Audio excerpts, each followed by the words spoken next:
Hello guys, তোমরা সবাই কেমন আছো? আমি খুব খুব ভালো আছি। পূজা স্টোরিজ ব্লগ চ্যানেল আমার একটি নিউ ভিডিওর সঙ্গে অনেক অনেক ওয়েলকাম। তো আজকে আমি সহজ পদ্ধতিতে ট্যাংরা মাছের ঝাল করে তোমাদের দেখাচ্ছি। ফার্স্টে মাছগুলোকে ভালো করে ক্লিন করে নিয়েছি।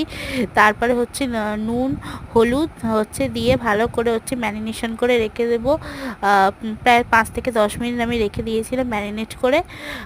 দেখতে থাকো। আর আগের দিনের মাছের রেসিপিটা তোমাদের কেমন লেগেছিল তোমরা অবশ্যই কমেন্টে জানিও, আর আজকেরটাও কেমন হয়েছে জানিও। তো ভালো করে আমি ম্যারিনেট করে নিচ্ছি। তো এই ট্যাংরা মাছের ঝালটা, এটা দেশি ট্যাংরা নিয়েছি আমি ছোট ছোট। এর পেটে মানে ডিম ভরা ছিল। তো দেখো, খেতে খুবই সুন্দর হয়েছিল। এই মাছগুলোকে ফার্স্টে আমি ম্যারিনেশন করে ভেজে নিয়েছি। দেখো আমার ভাজা কমপ্লিট।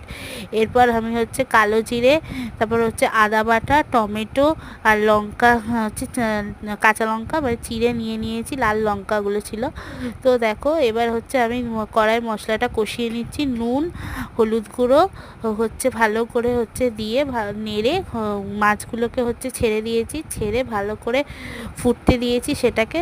এবার দেখো আমার রেডি হয়ে গেছে। কেমন লাগলো তোমরা জানিও। বাই বাই, দেখা হচ্ছে নেক্সট কোনো ভিডিওতে।